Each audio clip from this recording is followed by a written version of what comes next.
Olá, boa tarde. Sejam bem-vindos. Sejam todos muito bem-vindos a mais um Zahil Entrevista.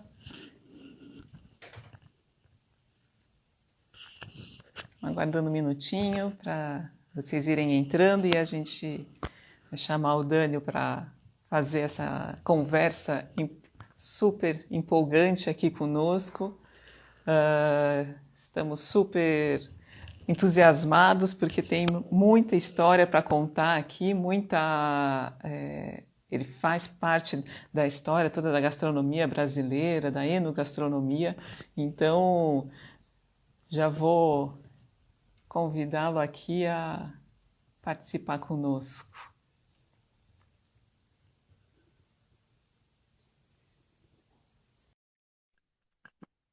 Enquanto isso, vocês vão entrando, sejam bem-vindos todos, um prazer estar aqui.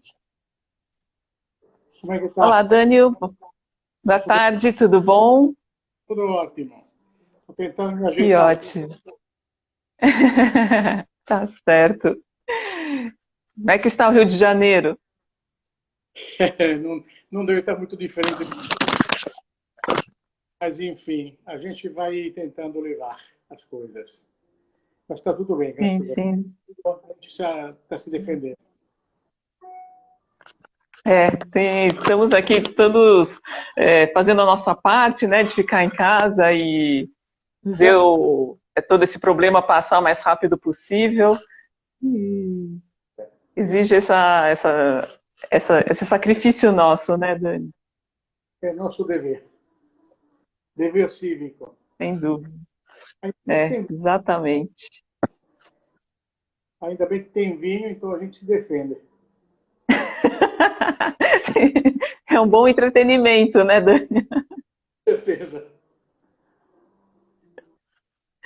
Bom, enquanto o pessoal está chegando, eu vou falar um pouquinho assim da história, né, do que o Dânio Braga representa aqui para a enogastronomia brasileira. Ele é italiano, né, da Emília-Romanha, e há 42 anos veio para o Brasil, assumiu o Brasil como a pátria dele. Ele vai contar um pouquinho dessa história aqui para a gente. E ele fundou um dos principais restaurantes que teve aqui no Brasil, que foi o Enótria, lá na década de 80. Que ano que foi isso, Daniel? Foi no comecinho da década de 80? Setembro de 1980. 80 mesmo. Pois é. E, bom, fez junto com o Celso Nucci, do Guia Quatro Rodas, a primeira Olimpíada de Vinhos Nacionais. Depois fundou a Associação Brasileira de Sommelier, trouxe o Campeonato Mundial de Sommelier aqui para o Brasil em 92. Quando fechou o Enótria, abriu o Locanda della Mimosa em Petrópolis, vários outros projetos, e hoje é diretor operacional da área de alimentos e bebidas para o Grupo Fasano. Então, Daniel, você tem um currículo aqui que a gente fica só querendo ouvir suas histórias, isso sim. Então, vamos começar realmente indo lá para trás, na sua terra natal.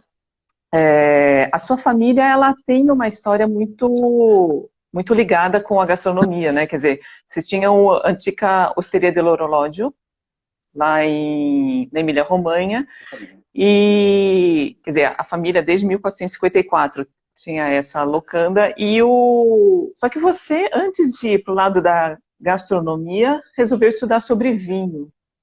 Como é que aconteceu isso? Por que o vinho te chamou a atenção primeiro? Não, na realidade, Dani, a gente...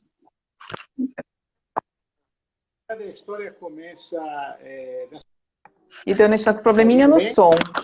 Agora sim. Na realidade, a minha história começa certamente através da família restaurante, que nós temos uma pequena casa de campanha, onde nós servimos comida regional, mas o meu intuito é crescer, sempre fui crescer profissionalmente. Então, quando eu tinha 14 anos, eu fugi de casa com a concordância materna e paterna e fui estudar primeiro em Paris e anteriormente em Londres. Então, restaurantes para poder aprender idiomas. Na minha volta, eu tinha encerrado os estudos e voltei a abrir a minha matrícula na faculdade, porque nós tínhamos uma propriedade onde nós produzimos lambrusco. É um vinho que eu sempre tive que beber como criança, porque era o vinho que nós tínhamos à disposição, mas o meu grande pensamento era evitar de servir ad eternum aquilo que sempre fui servido nos últimos 400 e tantos anos na minha família. Então, fui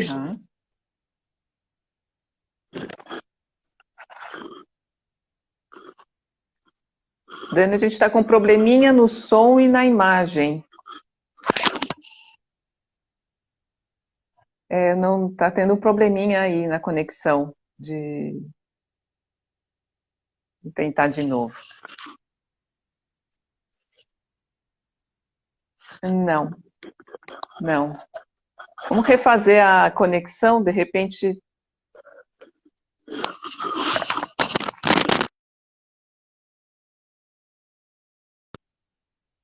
Vou chamar o Dani Braga de novo aqui, para a gente ver se está consegue uma conexão um pouquinho melhor. E aí ele estava contando um pouquinho da história dele, de como que foi começar os estudos, né, de vinho. A tecnologia é muito boa. Quando funciona. Oi, Dani. Tá com um probleminha de som mesmo. É muito boa. Agora sim, acho que sim. Mas não sei, deve ser problema de. Então, o meu sonho sempre foi evitar de servir o lambrusco. Então, fui estudar enologia na faculdade. Formei, só que eu fui um enólogo que nunca produziu sequer 1 litro de vinho. Eu só me formei na parte de degustação. Tá então, certo. formei-me como sommelier na Associação Italiana de Sommelier.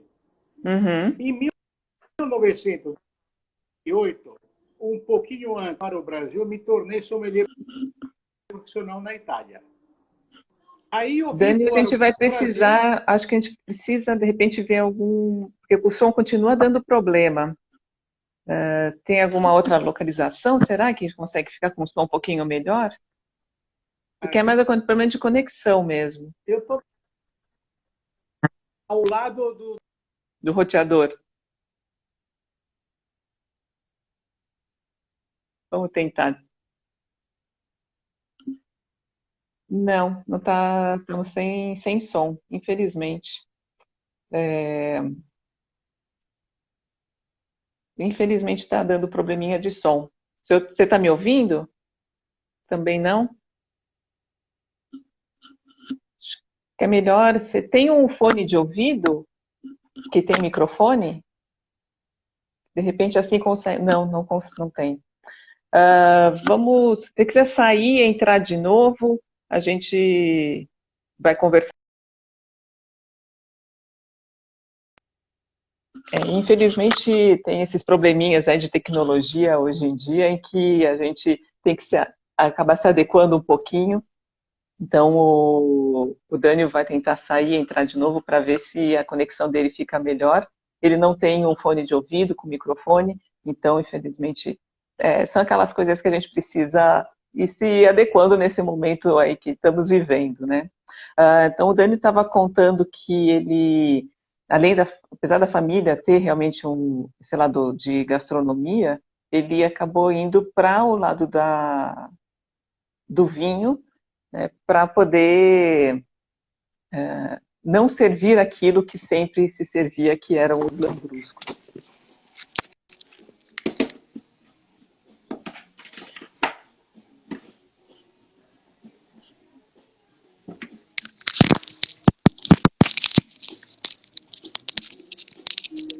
Acho que agora vai dar certo. Então ele conseguiu o fone de ouvido. Melhorou?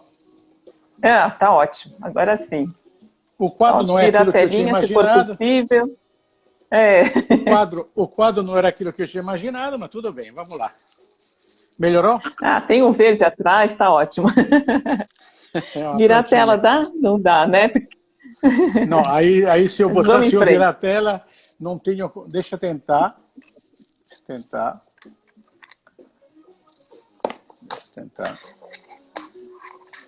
É uma empreitada, né? Esse negócio de Não, internet. o mundo da tecnologia hoje em dia tá. A gente precisa Melhorou? se adequar, mas Melhorou? deu sim. Deu. A Muito gente bem. consegue te ouvir perfeito. Bom, então tá. Então vamos lá. Vamos ver se a gente consegue arrancar de vez agora. Sem dúvida. Então, quando eu, em 78, me formei sommelier profissional, na realidade fui convidado para vir a trabalhar na América do Sul através da Confederação Italiana de Futebol para eu ser comprador de alimentos e bebida pela seleção italiana de futebol. Então, em 78 mesmo, em junho, eu fui para Buenos Aires a trabalhar, eu e um chefe de cozinha de Tricesimo, na província de Udine, Boschetti chamava o chefe, para nós trabalharmos com a seleção italiana de futebol. Muito bem. Aí fomos lá, ganhamos um dinheiro e embora não tivéssemos nenhuma experiência nesse sentido de seleções, mas em função do problema que em 1994, 74, desculpe, teve em Munique, quando teve aquele atentado com a seleção, aliás, a seleção não, com os israelenses, das Olimpíadas, todo mundo resolveu se defender e levar o pessoal que tratava da alimentação do próprio país. Então eu fui um dos selecionados, junto com o Boschetti, e fomos lá trabalhar. Então eu trabalhava com o exército argentino indo comprar batatas e cebola em um caminhão, com pessoas que me faziam comprar 10 quilos de batata, 5 quilos de cebola, com um caminhão do exército, com pessoas que me defendiam. Porque naquela época também a Argentina não era tranquila, né? Tinha revoltas, enfim, um golpe militar e tudo mais.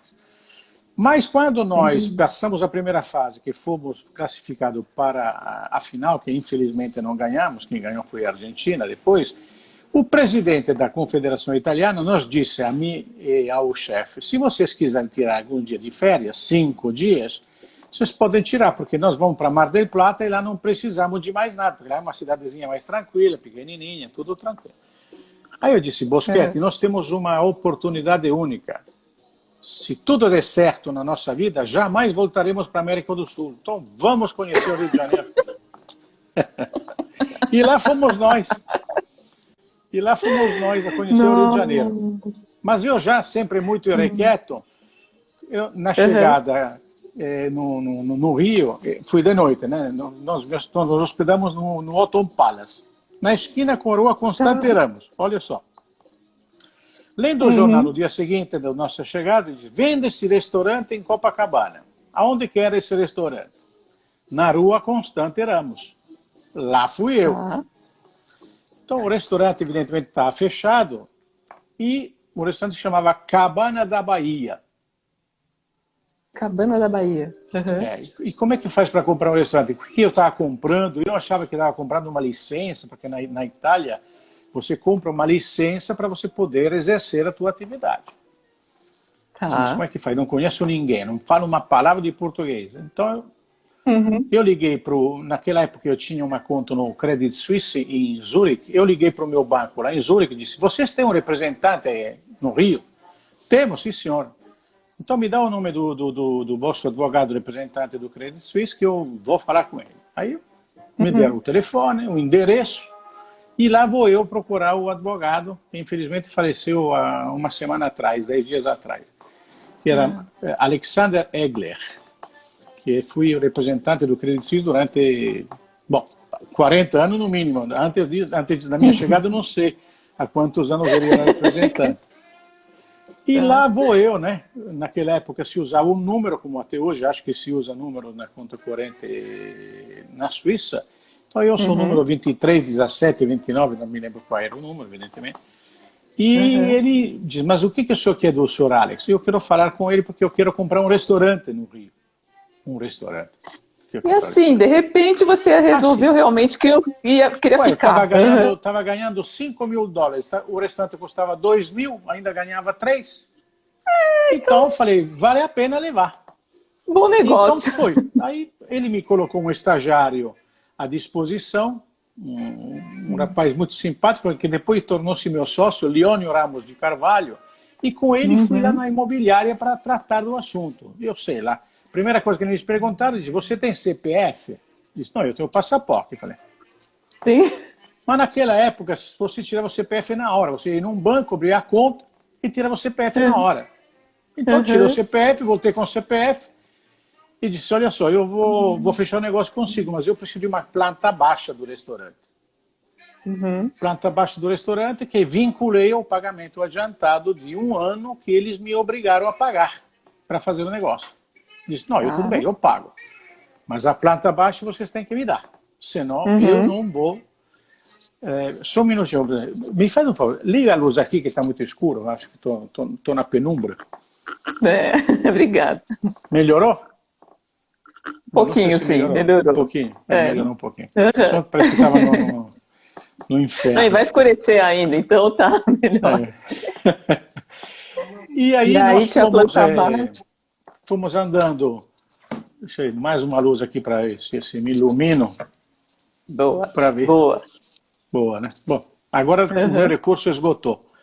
Tecnológico de luz, o meu cenário está esgotado. Então vamos com o papo aí. Então, ela foi de novo então, com o nosso advogado lá para fechar o negócio, fechamos o negócio, passaram-se os 5 dias rapidissimamente, voltei para Mar del Plata, terminamos nosso trabalho, fomos para a final, mas perdemos para a Argentina, voltei para a Itália com a minha planta baixa. Então, naquela época eu já tinha restaurante, já era casado e continuei trabalhando, sem falar nada para ninguém, nem para minha mãe, nem para minha mulher, que eu tinha comprado esse tal de restaurante a $2.000. Nas férias do ano seguinte, em julho, eu disse para minha mulher, vamos tirar 1 mês de férias, como todos os anos tirávamos, 15 dias vamos pescar, eu e você, eu, cachorro, e os outros 15 dias eu vou visitar minha irmã na África do Sul. Só que no lugar de ir para a África do Sul, eu peguei um avião e fui para o Rio de Janeiro. Não fui para a África do Sul. Fui para o Rio de Janeiro.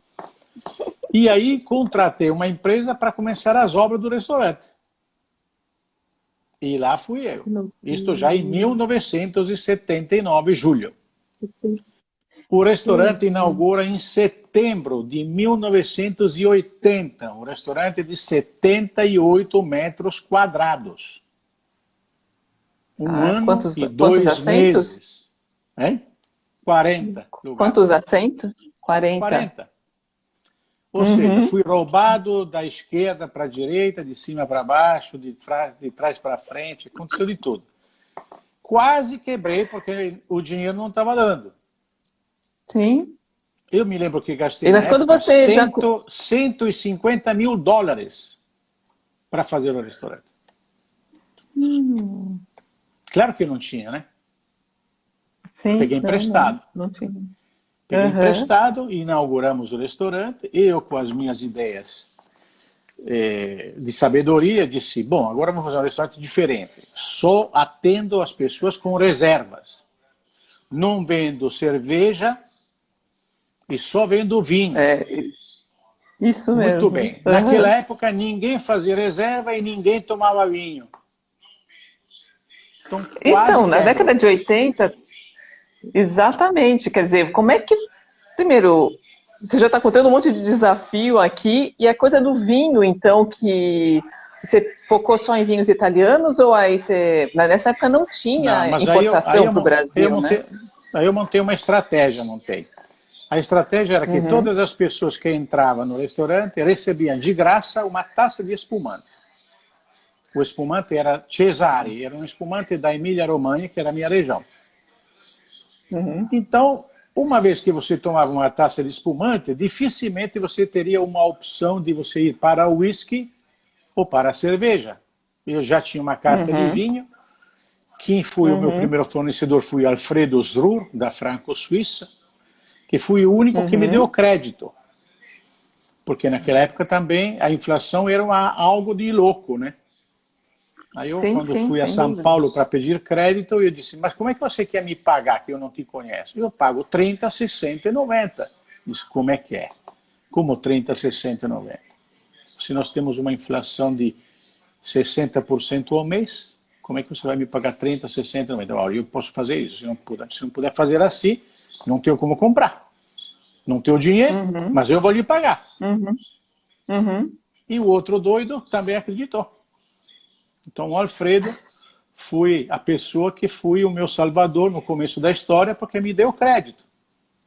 Eu Sem não tinha nenhum dúvida. currículo, tudo eu tinha comprado à vista, tudo tinha pago à vista. Tudo tinha pago com dólares, trocava dólares cada dia e pagava. Então não tinha comprado um parafuso a prazo.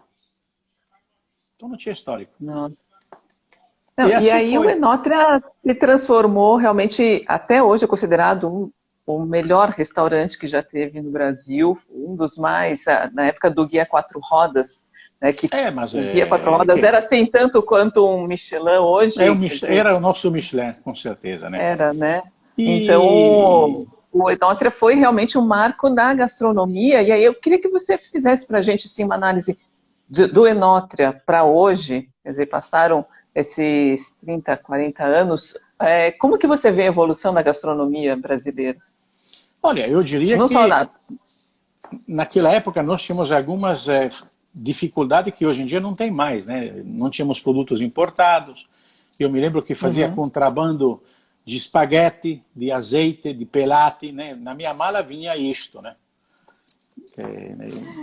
Não que tínhamos como loucura. fazer isso. Então eu temperava as minhas comidas com azeite mazola, Uhum, aromatizado com alecrim, com sálvia, com manjerona, aquilo que se encontrava naquelas barracas de beira de feira, que aquelas uhum, chamadas de baiana vendia, né? Aquelas ervas que serviam para fazer macumba, sei lá. Então eu não tinha azeite. O azeite era muito ruim naquela época, então não dava para cozinhar, era muito amargo. Então eu usava óleo de milho, mazola, aromatizado. uhum, Colocava-se um dente de uhum, alho, alecrim, sálvia, o tomate pelate não tinha, se fazia com tomate fresco. Massa importada não tinha, então eu produzia massa artesanal, com os ovos. Massa boa, de boa qualidade. Então a massa não era um uhum. problema, as carnes nunca foram um problema, então você se adaptava. E naquela época nós éramos três gladiadores no Rio de Janeiro. Éramos eu, o Laurent Suedo e o Claude Troagro. Dois malucos Certo. na cozinha e um doido no vinho. E assim foi. Sem Eu só dúvida. recebia pessoas com reserva, ninguém fazia reserva, então o restaurante ficou durante quase 5 meses sem receber clientes. Muito poucos clientes. Quase quebrei, E né? como é que foi que o Celso Nucci apareceu no caminho aí do Aí Enótria e da... nós tínhamos um jornalista que se chamava José, como é que era o nome dele? Apícios, não sei se você se recorda dele. José Uhum, Roberto de Azevedo Neto, se não me engano, era um herdeiro da Globo, que ele era jornalista que uhum, fazia uma coluna uma vez por semana, às sextas-feiras.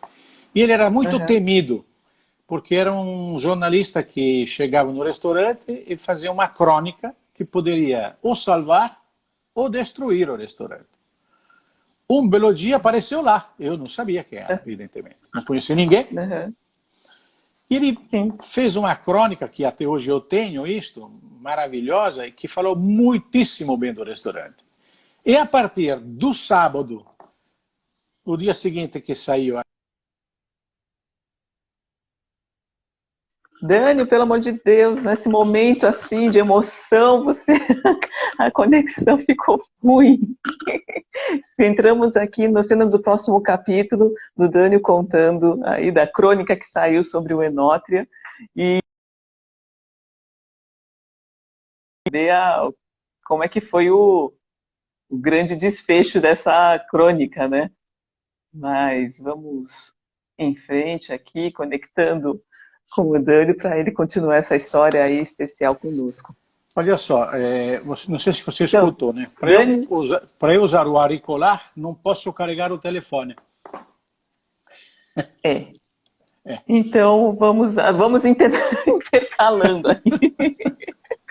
Mas a gente entrou assim no momento de grande emoção. Você estava falando quando saiu a crônica no sábado O seguinte. restaurante entupiu de gente, claro. Então a minha salvação iniciou aí. Então o Entendi, tá restaurante cheio, ótimo. comecei a ganhar dinheiro, e daí para cá fui só beleza, facilidade, alegria. E comecei a garimpar o meu trabalho nessa belíssima cidade. Depois foi, evidentemente, o trabalho de poder montar a estrutura, porque nós tínhamos que montar a qualidade dos clientes, porque os garçons não sabiam, não tínhamos garçons de qualidade, não tínhamos sommeliers. Então, a minha ideia era montar uma carta de vinho para os clientes e começar a formar profissionais. E aí que foi o meu trabalho. Fundei uma associação. Com quem? Com o meu advogado que me ajudou no começo, o Dr. Lione, e um garçom, Arnóbio. Olha só o nome do meu primeiro sommelier, Arnóbio. Eu vou anotar aqui. De Groaíras, um cearense que foi o meu sócio fundador da ABS junto com o meu advogado. Então, 3 pessoas fundaram a Associação Brasileira de Sommeliers. 3 loucos. A sede era em cima do restaurante, onde eu tinha um escritório com uma sala onde dava aulas. E aí que começou toda a história. E aí, então, o objetivo era formar profissionais mesmo. Profissionais. O profissional não pagava nada, eu dava aula de graça para todos os profissionais. E aí começamos a formar pessoas. E o Rio de Janeiro começou a ter uma qualidade de serviço, aos poucos, invejável. E aí São Paulo se interessou também, alguns anos depois. Muitos anos depois, em 2000. Sim. Só em 2000? Então, 2000. Foi fundada a ABS de São Paulo em 2000. Em 83 então, que foi a fundada... 83. Sim, porque a primeira ABS, né, fundada pelo Dani, foi em 83, lá no Rio de Janeiro. E aí, então, teve todos esses 12 anos aí até chegar em São Paulo. Aí encontrei um outro doido em São Paulo que gostou da ideia, que naquela época era uma pessoa deliciosa, que era o Ciro Lilla. É uma pessoa deliciosa, que é o Ciro Lilla.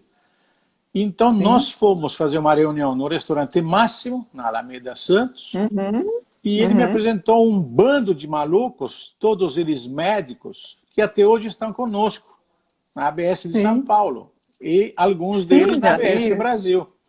Mário Teles, etc. Né? Arthur Azevedo.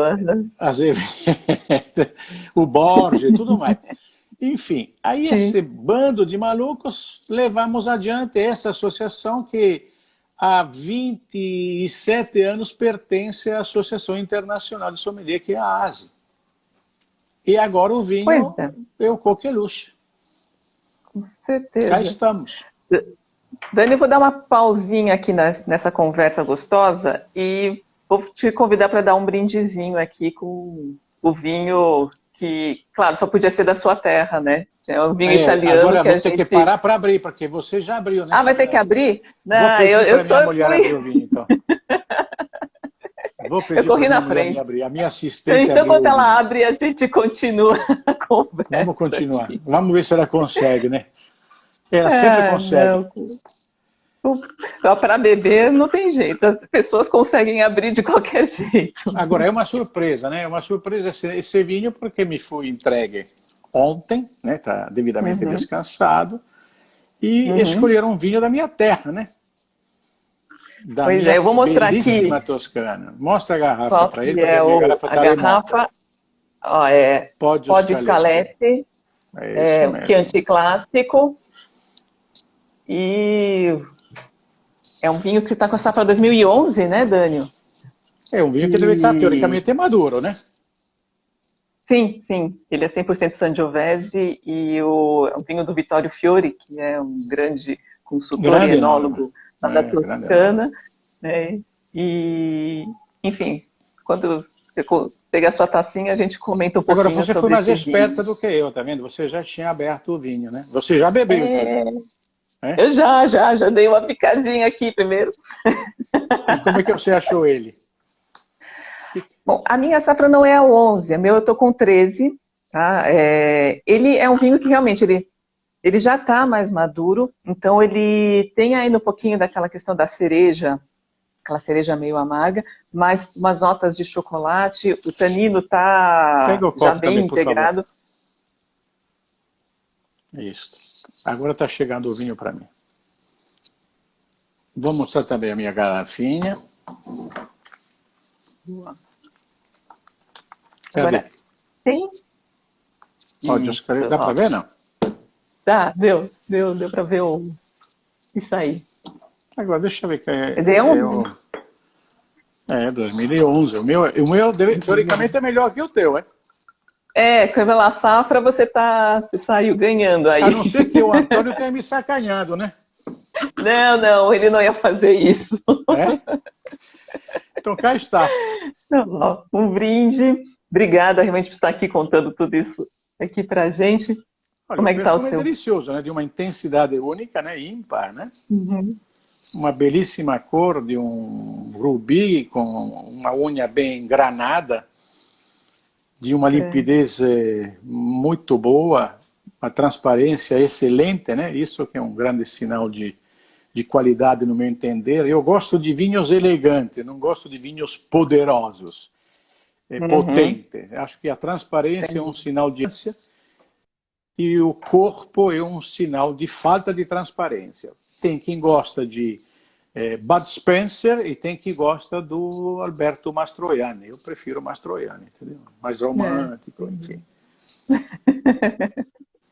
Uma intensidade aromática muito boa. Tem esse sentore de violeta também, que é uma característica do Sangiovese, muito intenso, né? Fino, elegante, muito agradável. Elegantíssimo. Eu não sei o teu, porque o teu está diferente do meu, mas o 2011 está um esplendor aromático, no apogeu da vida dele, no meu entendimento. O meu ele tem esse lado floral também que me chamou a atenção.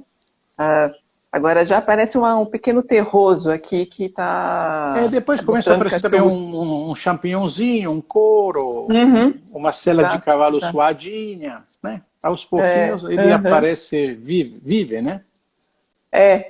Eu abri agora, então ele vai ganhar alguma coisa com um pouco mais de tempo, né? Com certeza. Exato, sem dúvida. O meu está espetacular. O Antônio está dizendo aqui, o seu é show. O show é mesmo. É show mesmo.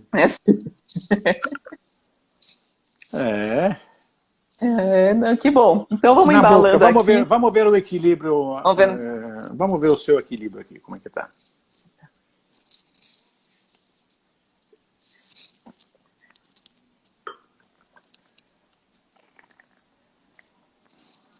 É de uma harmonia espetacular, redondo, macio, fino, sedoso, elegante, de boa complexidade. Os taninos são bem finos, né? Tem uma boca longa, uma intensidade, uma persistência aromática realmente muito agradável, um vinho que está no ponto certo da vida dele, acho, no meu entendimento.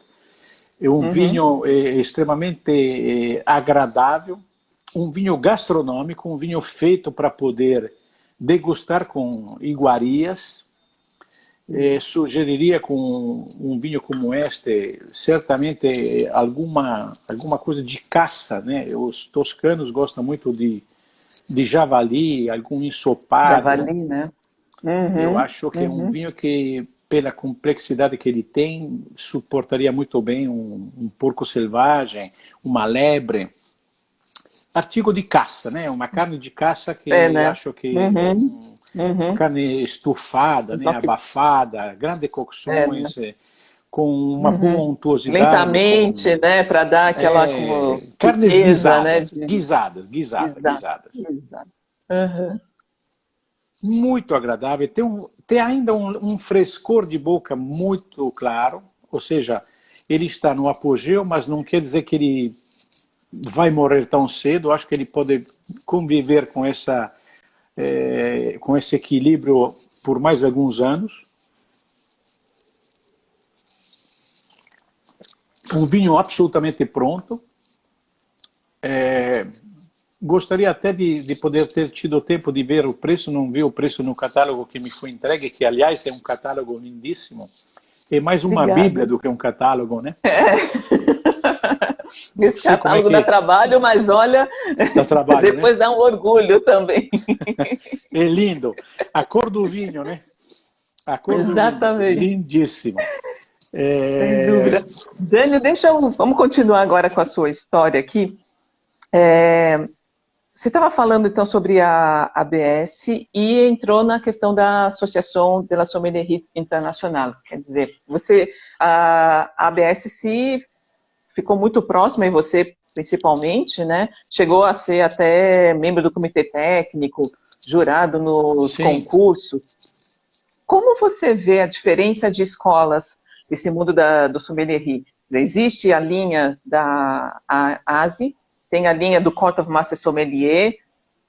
O que você vê de diferenças, de semelhanças, ou o que a gente aproveita de um do outro? Qual a sua análise?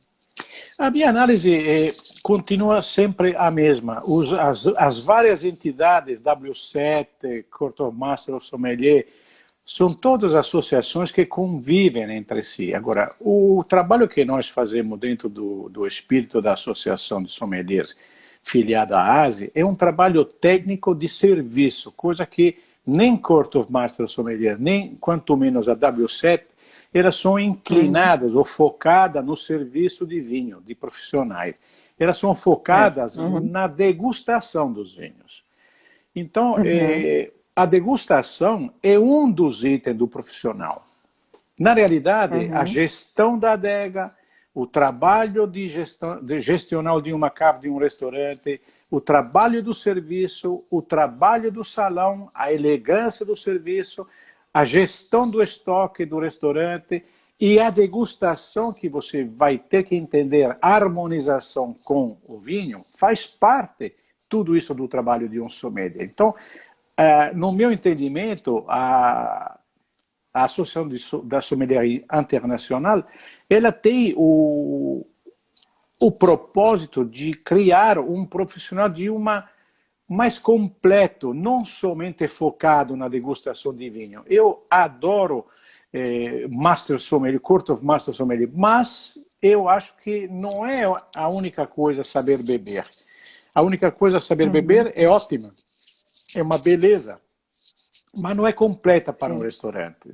Você não pode ser um professor dando aula para o seu cliente. Você tem que ser um serviçal que faz um serviço de elegância, entende de culinária, entende de gastronomia, para você poder recomendar o vinho certo com a culinária certa. Então, saber qual é a sua casa, qual é a culinária que você serve no seu negócio, adaptar uma carta de vinho tailor-made, feita sob medida para o restaurante onde você trabalha e para você poder propiciar o máximo do prazer para o seu cliente.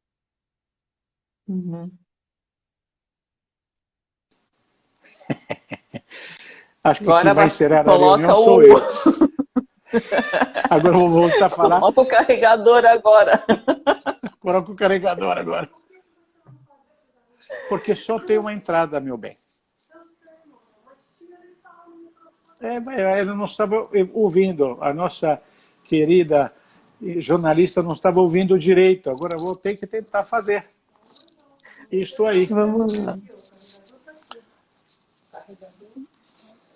Vamos lá. Pois é, o Dânio estava nos falando um pouquinho sobre a função do sommelier. Entretém os nossos amigos enquanto eu vou arranjar o carregador. Eu estou dando um jeito. Que a gente tem a impressão que é só a questão da degustação, de você saber falar sobre o vinho, enquanto que a verdade você precisa, é uma questão de serviço, é uma questão de conversar com o cliente, entender o que ele está precisando, o que ele quer para aquele momento, recomendar, não necessariamente o vinho mais caro, mas aquele que vai se dar melhor com aquela refeição, ou com a expectativa que o cliente tem. Então, o trabalho do sommelier realmente é de muita, não só delicadeza, mas perspicácia, né? Teste de Fora a áudio. questão da gestão de uma adega. Opa, tá funcionando. Teste de áudio, tá bom? Tá, tá bom, tá bom. Então pronto.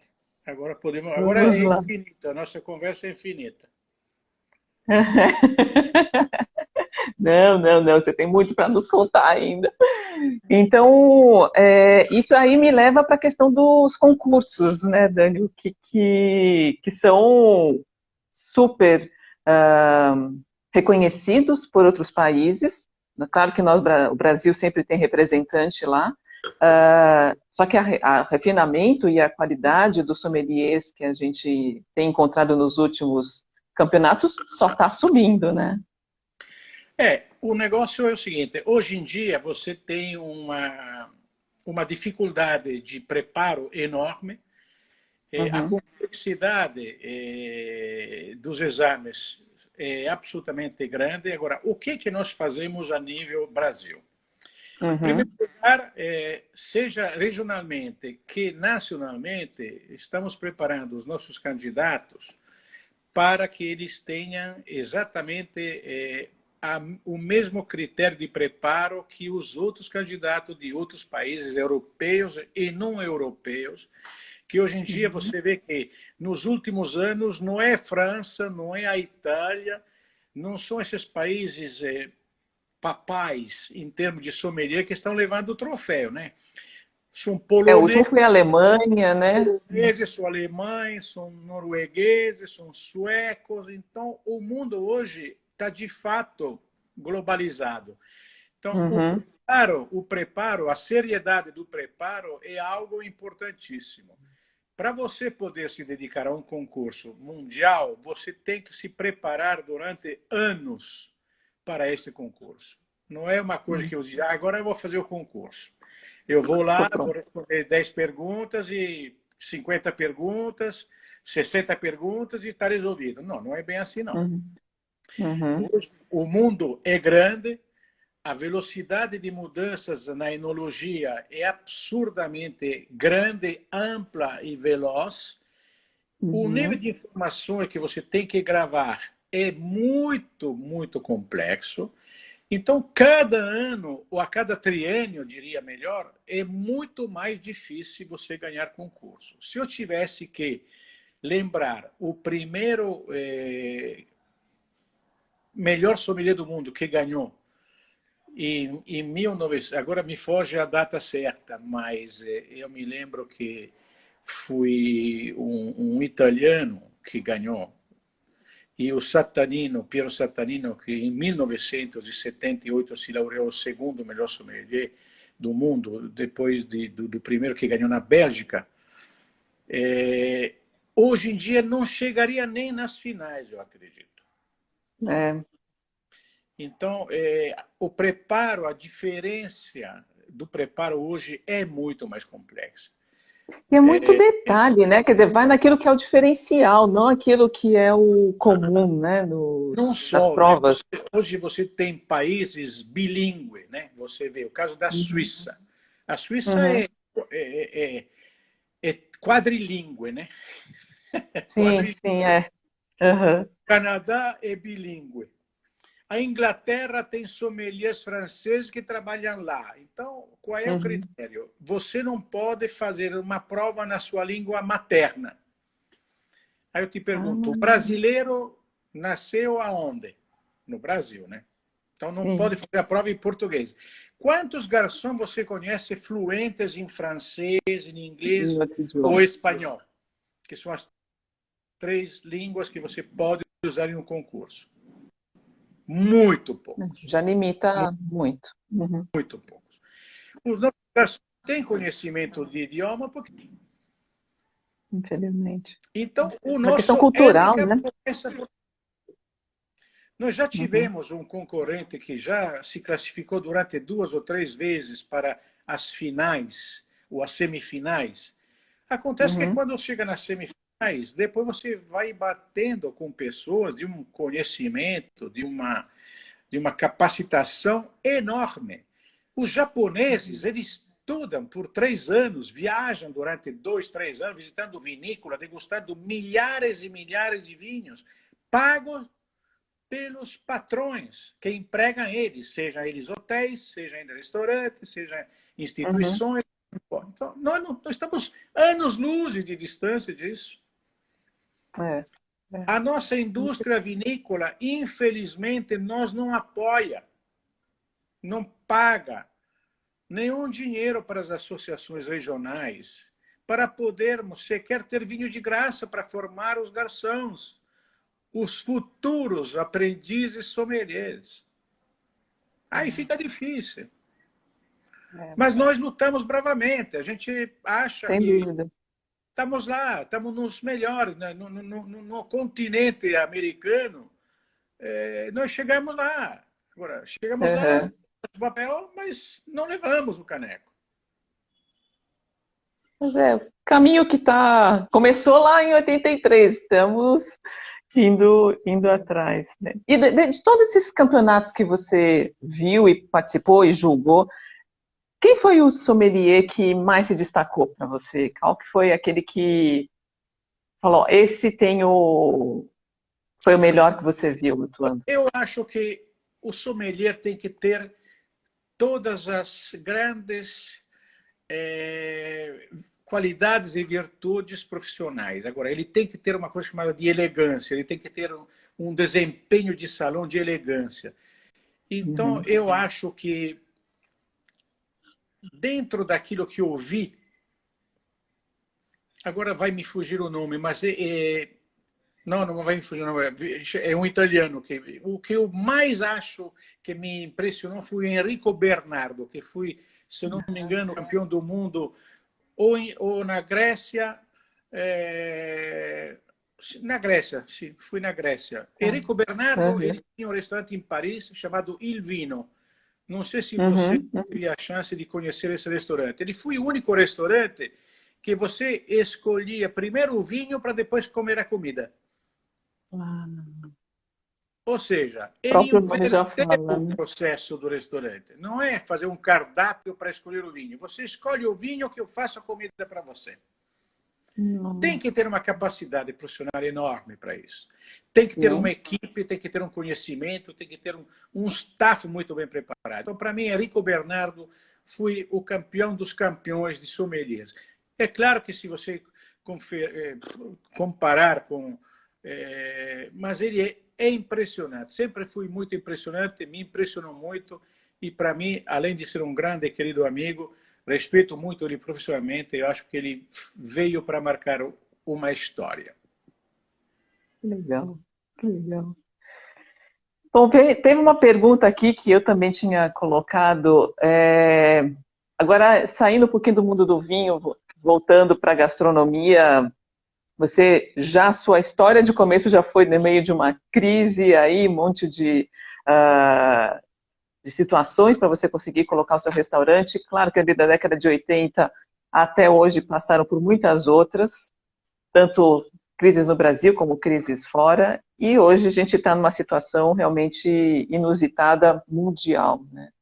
Como que você vê essa situação atual com relação às outras e o que podemos pensar de a melhor forma de enfrentar? Porque realmente se tem um setor que é mais afetado é o de serviços e a parte de restaurante, realmente estamos sofrendo com isso, né, Dani? Eu acho que nunca será igual como antes era. Todas as grandes crises vêm a modificar sempre os negócios. Eu acho que essas lives que nós estamos fazendo vai ser mais um formato, claramente não de graça, mas a pagamento, para o ensino à distância. Acho que os nossos cursos poderão atingir a região amazônica com muita mais facilidade do que hoje, porque não é fácil você hoje ter um ensino. Teremos uma melhora qualitativa do ensino muito grande. Teremos forma de poder cobrar a qualidade do ensino através de testes à distância extemporâneos.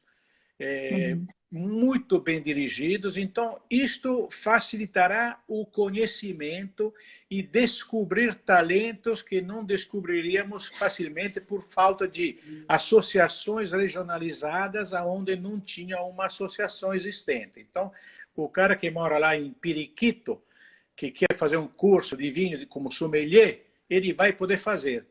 Ele vai poder Uhum. estudar à distância. Agora, essa história de lives de graça para todo mundo é uma coisa muito boa quando você não tem nada para fazer, que nem agora. Mas isso não pode pendurar e perdurar ad eterno. Eu acredito no Uhum. business. Este é um business. O ensino à distância já existe nas escolas e Uhum. é ser um grande veículo que nós poderemos usar para poder difundir o conhecimento do vinho. No Rio Grande do Sul já estamos fazendo através da ABS do Rio Grande do Sul. Em São Paulo já faremos isto brevissimamente. No Rio já estamos fazendo, mas por enquanto estamos fazendo de graça, porque hoje em dia é moda. Esta moda Uhum. veio para ficar, eu acho. Veio para ficar, mas Uhum. de forma profissionalizada. Então, isto é É. o grande recado que o coronavírus está nos deixando. Esse legado vai ficar. Este é um. Os Uhum. restaurantes, eu acho que conviveremos com esse vírus por mais tempo do que a gente está achando que conviveremos. A Itália, que eu tenho laços enormes, falo com lá todos os dias, com colegas, é um problema enorme que terão que enfrentar. Então, sofreremos baixas, certamente, profissionais, teremos falências de empresas, algumas morrerão, outras sobreviverão. Quem tem estrutura, quem tem capacidade de se virar, sobreviverá e se dará melhor. Então, teremos uma diminuição do quadro de restaurantes. Essa é a minha visão pessoal. Isto no mundo Uhum. inteiro. Os bons continuarão sempre muito bons e melhores. Isto vai passar, vai fortalecer, vai melhorar o nível de fornecimento de mercado, vai favorecer fornecedores capacitados. Então, vai ter uma expurgada enorme de picaretas que se adentrar no mercado de uma forma absolutamente equívoca, mas que tinha Uhum. lugar para todos, bastava saber falar ou saber se mexer, que funcionava. Não vai ser mais assim, acho eu. Os Uhum. profissionais, por sua vez, deverão ter a capacidade profissional comprovada mesmo, senão vão ficar fazendo outras atividades, porque não teremos mais espaço para improvisação. A devoção à profissão vai ter que aumentar. Temos que reconhecer o valor dos profissionais que foram mantidos nos empregos em favor dos donos dos estabelecimentos. Grupo Fasano é um, outros restaurantes que eu conheço são outros que estão fazendo das tripas os corações para manter o quadro. Então, esses Uhum. empreendimentos sobreviverão e verão certamente, em um médio prazo, uma luz à distância que poderá retribuir. O próprio consumidor vai mudar os hábitos, esse negócio de delivery vai aumentar fortemente para todos e para sempre. As compras Uhum. online já vieram para dizer que estão existindo, então vai ter uma metamorfose enorme de mercado, vai ter uma adequação nova mercadológica em todos os sentidos. Eu acho que tem que estar prontos, aptos e atentos a todas essas mudanças para podermos sobreviver e continuar profissionalmente vivos e atentos. Sem dúvida. É um momento de desafio da humanidade, mas também como profissionais, né? Porque estamos. Quem ficar vai ter que mostrar o valor, e eu acho que até esses estabelecimentos que mantiverem os seus funcionários vão ter a gratidão desses funcionários também, né? Quer dizer, um compromisso ainda maior, quer dizer, um trabalho em conjunto para fazer a coisa sobreviver também, né, Dani? Com certeza, com certeza. Eu tenho plena convicção que tudo isto vai somente fortalecer a capacitação das pessoas, aquelas que conseguirão sobreviver, aqueles que são devotos à profissão, aqueles funcionários que são devotos aos patrões, aqueles profissionais que acreditam na profissão e lutam por ela. Sem dúvida.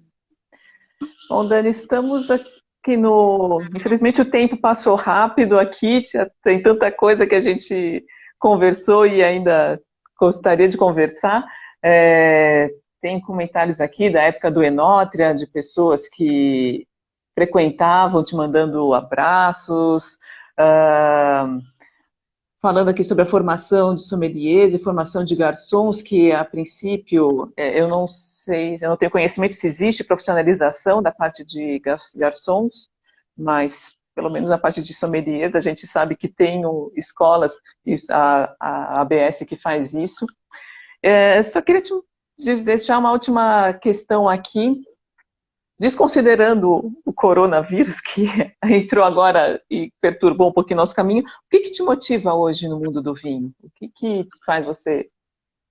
Eu acho que o vinho, ele, para mim, é uma locomotiva de prazer, é uma locomotiva de estudo, é uma locomotiva de poder entender como é a evolução da qualidade ao longo dos anos, esses anos todos que eu estou com ele.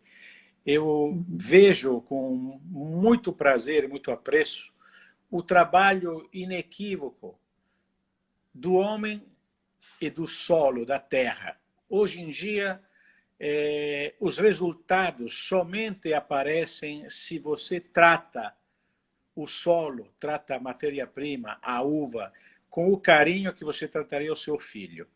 Se você simplesmente comprar máquinas, equipamentos, tanques, prensas, você fará um vinho decente, mas não fará o vinho que vai motivar o seu coração. Para você fazer um vinho que vai despertar os seus sentimentos, é o vinho que você vai ter que criar desde a primeira plantinha que você planta no seu solo, até o momento que você vai comer o bago da uva para ver se ela está madura, se o amadurecimento fenólico está certo, para você poder entender qual será o futuro do vinho que você quer produzir. Qual é o destino final dele? É para ser consumido jovem, é para ser consumido mediamente velho, é para ser envelhecido, é para você decidir aquilo que você quer da sua criatura, vinho. Este é o futuro da nossa enologia verdadeira. O resto é tudo balela. Certo. Daniel, olha, eu só posso agradecer, estava vendo aqui se tinha mais alguns comentários vindo aqui pelo WhatsApp, mas poderíamos fazer mais outra live, só que vamos encerrar essa com mais um brinde aqui do nosso vinho. Peraí que o meu acabou. Espero que agora o seu esteja... já acabou. O meu acabou. O meu já... já abriu um pouquinho mais, o seu deve estar no ponto agora. Então... olha, que continue tendo muito sucesso. Obrigada por compartilhar tantas histórias aqui gostosas conosco. Obrigado pela vossa grande ideia de ter me dado essa oportunidade. Obrigado para o Antônio que me convidou. Obrigado a você pela brilhante profissional que tu és. E saúde, e viva o vinho e que tudo possa continuar sempre o mesmo, né? Exatamente. Me lembro de uma publicidade que dizia mude sempre para continuar o mesmo. Mudar sempre? Para continuar o mesmo. Para continuar o mesmo. É verdade, que é o melhor. Muito obrigada para todos que estiveram aqui conosco. Eu vou postar o vinho que a gente bebeu para vocês saberem. E... de novo, Dani, muito obrigada e até a próxima, até o próximo encontro. Muito obrigado. Obrigado. Saúde a todos. Obrigada. Até logo.